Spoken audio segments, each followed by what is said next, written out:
You're in London, bringing your living room shows concept throughout Europe after a successful stint in the States. Tell us about how this idea came to be, how it arose for you.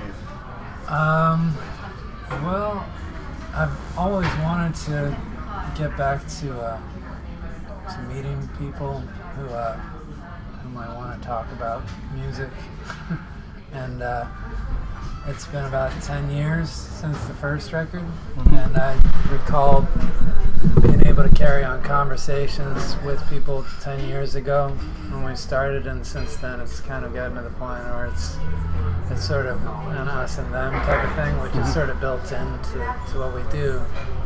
And yeah, I've been trying to make it a little bit more personal since, and only when my manager, Bob Andrews, suggested doing this did I realize that this was actually the opportunity that I've been trying to get at for the last several years. Bearing the idea in mind of the living room shows, how key is it to be appreciative of your audience, on a formal level, and interact with them on a formal level? I mean, it's the most important thing. I think it's one thing to come and if you have a record which is more of a band concept, I think it's important to do that as well, to come over and play at clubs. But I think there's a degree to which I don't really care for the larger shows and larger audiences necessarily. I've always wanted it to be an intimate experience, and even when we were playing big shows, big festivals, that sort of thing, I generally tried to communicate with people a little bit more directly, or at least come to understand that I'm playing for individuals and not just a mass of people. And I think that this helps me to get at that a little bit more easily. And it's really important for me because I can't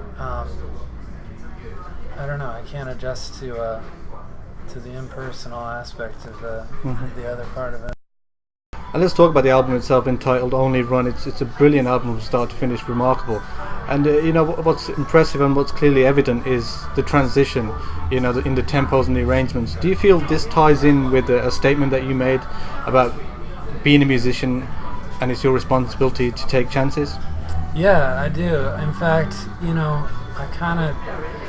this kind of came at a point, it sort of brought me back, post-hysterical sort of brought me, I essentially rearranged everything to make it, and including these living room tours, it sort of reflects the fact that I'm making it more the way it was when I began. And this, like the first record, and really the second, is a record that I wrote by myself, putting all of the parts together in isolation.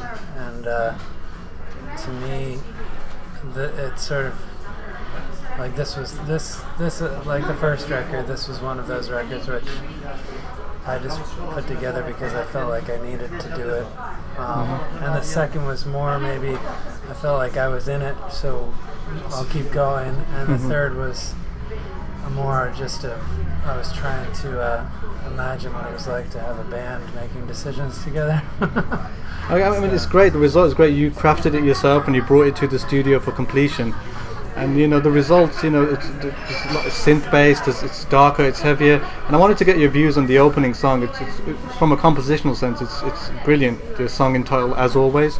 How do you go about developing and layering a song like this? It's so wide-ranging and diverse. Like a lot of them, it probably began. That's probably like the seventh or eighth different variation on the song, and then it ends that way because the rest of it's supposed to reflect what's happening on the rest of the album.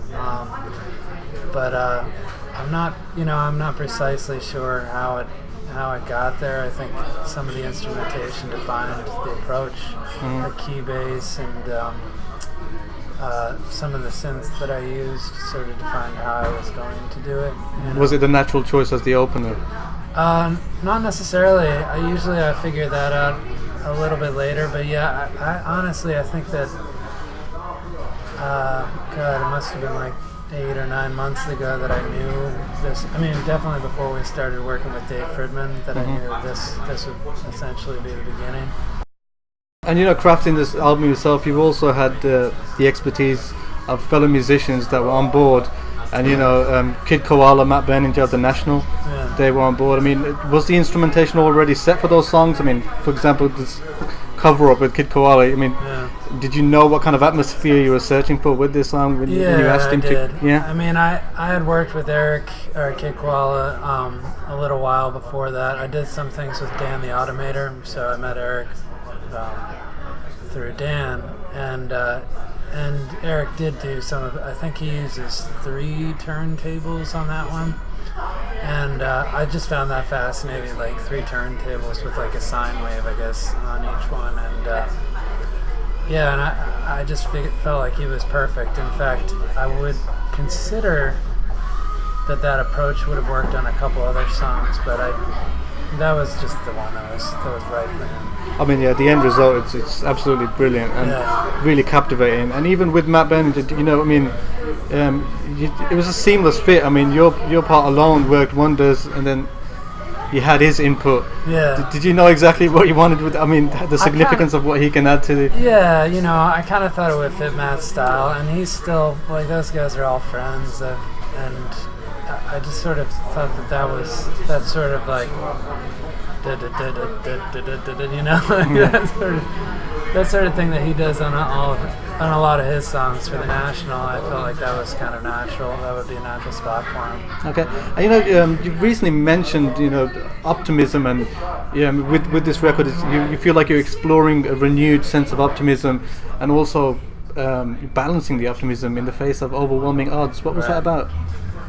Well, I mean, actually, that is a lot like what I used to say back in 2005 when we started off. In fact, I used to say that about the name of the band, and I think because I've remained independent all these years, and because the music industry's been changing, and I've just sort of been plowing ahead and knowing much more directly what's been going on than maybe some other people. I'm trying to keep in mind the reason I started doing this in the first place, and it has, for me now, it's a pretty constant struggle but to try to, the idea of moving forward is the idea of like, well, why did I start writing music in the first place? It wasn't because I wanted to make a big career of it, or make sure that I played at all the right festivals or anything like that. It's and when you start doing it as a career, it's harder to weigh that, but so long as you remember why you did it in the first place, then you should turn out okay. You've recently stated that you'd wonder how much it would take for the Jokers over at Fox Sports to shut the hell up. Yeah, right. What prompted that statement? I was watching the Champions League. I guess semifinals maybe, and the only channel I could get at the time, I found actually a British channel a little bit later, but was an American Fox Sports channel, and I played football for a large part of my life, and I can say that I know at least as much as those. To put it kindly, as the guys at Fox Sports. So yeah, I when I was a kid, I remember the World Cup being on in the United States, and I don't want to get too far into this, but we would watch it primarily on the Spanish channel, just so we couldn't take it. The commentators, the American commentators, were just bullshit. Almost 10 years, as a well-respected band, and a body of work that you've conjured up, which is simply astonishing. As you head forward in the music industry, what do you feel is the most important dynamic that you hope to stay true to? I mean, for me, independence is key. Again, like, I think for me, people. I mean, I'm the type of person who came up on music not not necessarily going to the biggest shows. That Velvet Underground when I was a kid was sort of was a big thing for me. Not that I'm old enough to have experienced that first, them coming up firsthand or anything, but yeah, a career like Lou Reed's or Tom Waits or Brian Eno. To me, it wasn't necessarily a matter of just taking over the world or anything. It was more a matter of doing what you want and what you need to do from album to album, and knowing that you're speaking to a dedicated, a devoted audience, people that who understand the journey that you're on, rather than trying to blow it up, as they say. So yeah, I think the most important thing is to recognize the fact that you're communicating with people like individuals.